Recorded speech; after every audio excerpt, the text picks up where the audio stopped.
The evening inside the small Chicago diner was warm, filled with the rich scent of freshly brewed coffee and sizzling bacon. Kayla and Tamara Johnson had chosen this cozy spot to relax after weeks of grueling military training. To anyone observing, they appeared to be two regular women, quietly enjoying their night. Kayla, dressed in a leather jacket, exuded a quiet, confident aura, while Tamara, in a crisp white hoodie, wore a friendly smile that contrasted with her otherwise intense demeanor. As they sipped their coffee, their conversation flowed easily, with light-hearted stories from their missions and playful banter about who had the better shot. But their peaceful bubble was abruptly shattered when the diner's door slammed open. The loud, jarring noise cut through the room like a slap, drawing everyone's attention toward the group of men who entered. There were five of them, brash and boisterous, their laughter echoing off the walls, though it carried a sinister tone. The leader, a man with a shaved head and a Confederate flag tattoo stretching down his forearm, scanned the room with a menacing smirk. His gaze locked on the sisters, and the smile on his face twisted into something far more dangerous. "Well, look at this," he called out loudly, making sure even the cooks in the back could hear. "Double trouble, huh?"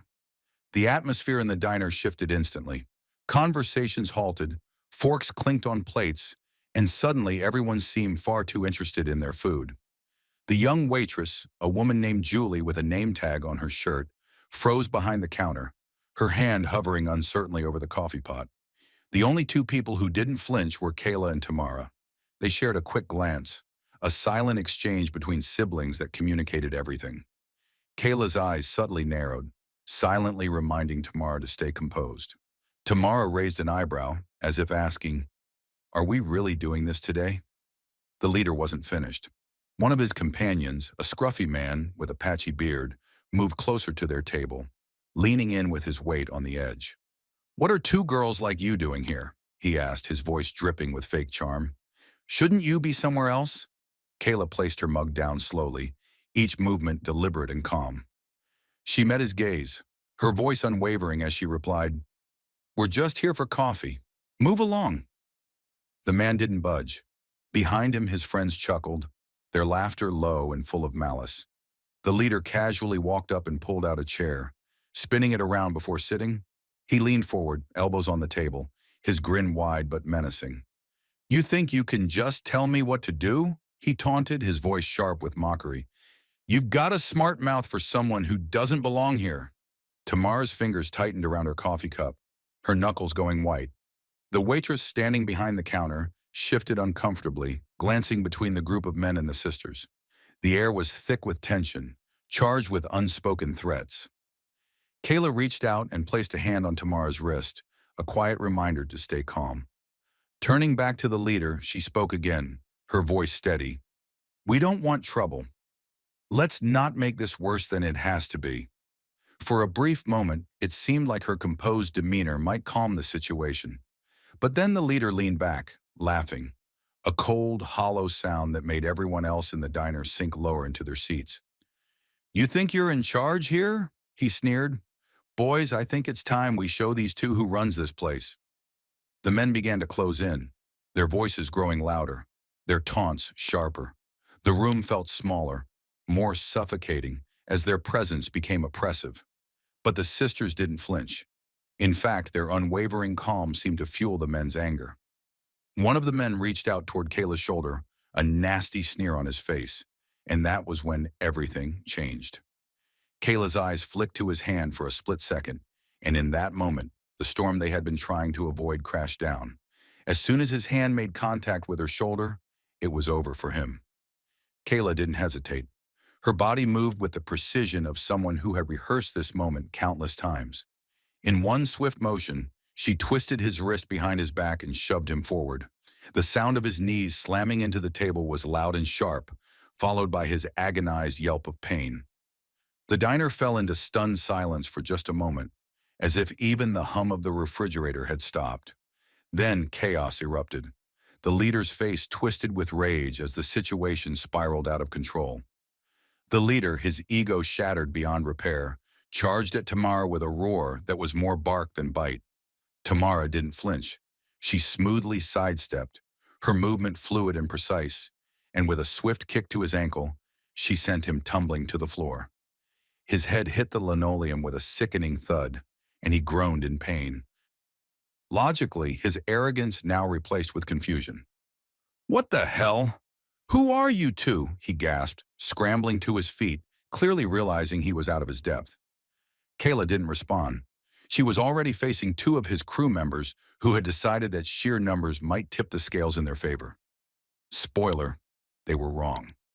The first man swung wildly, his fist slicing through the air, but Kayla leaned back just enough to dodge.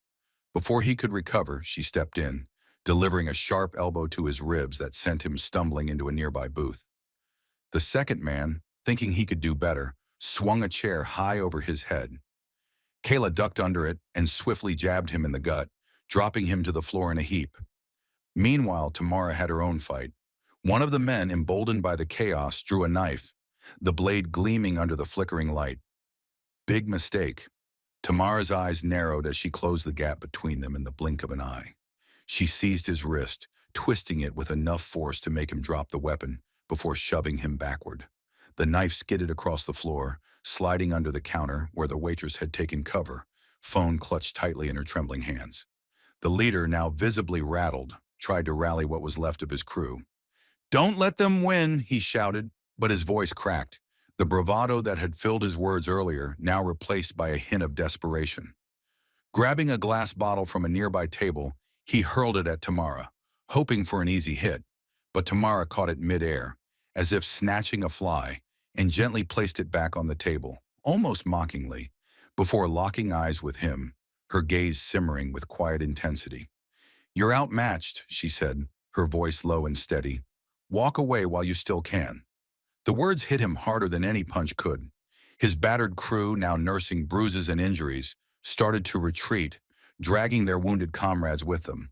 The leader hesitated, his eyes darting between Kayla and Tamara, calculating his odds. Spoiler, they were 0. But just as the group reached the door, the sound of sirens wailed in the distance, growing louder by the second. 2 squad cars screeched to a halt outside, and within moments officers flooded in, guns drawn and commands sharp.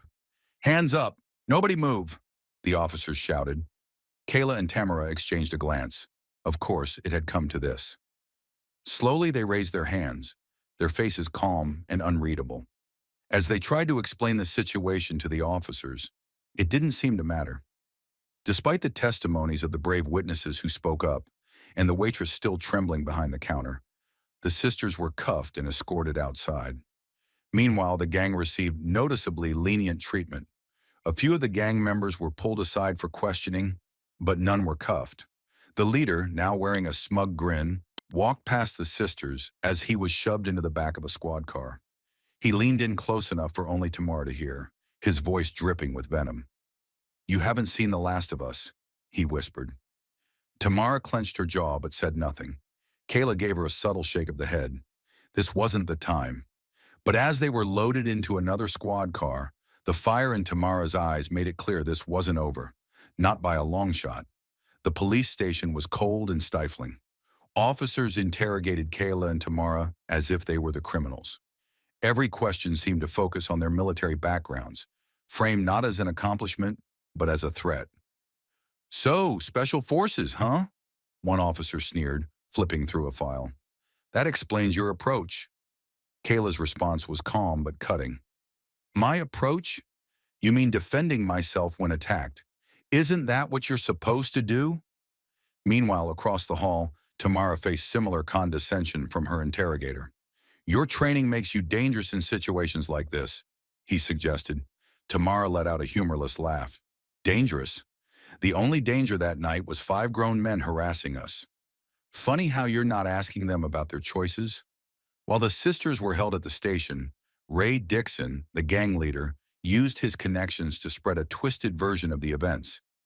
Edited footage painted Kayla and Tamara as the aggressors, sparking headlines that ignored the gang's provocations. But the sisters weren't staying silent. Tamara called their commanding officer, who quickly activated powerful allies. Within hours, unedited footage, eyewitness testimonies, and security recordings surfaced, revealing the gang's attack in all its ugly truth. Social media exploded. During Justice for the Johnson sisters went viral, and the public outcry forced local news outlets to backtrack. But the sisters didn't stop there. At a press conference, they calmly deconstructed the lies. "We defended ourselves because no one else would," Kayla said, her voice steady. "And now we're being vilified for refusing to stay silent." Tamar added, "This isn't just about us. It's about every Black woman who's had to fight to be heard." The shift was seismic. Under immense pressure, the police department issued an apology and dropped all charges. Days later, federal agents arrested Dixon and his crew on charges of assault, hate crimes, and conspiracy. The footage of Dixon, his smirk replaced with fear as he was handcuffed, was broadcast nationwide.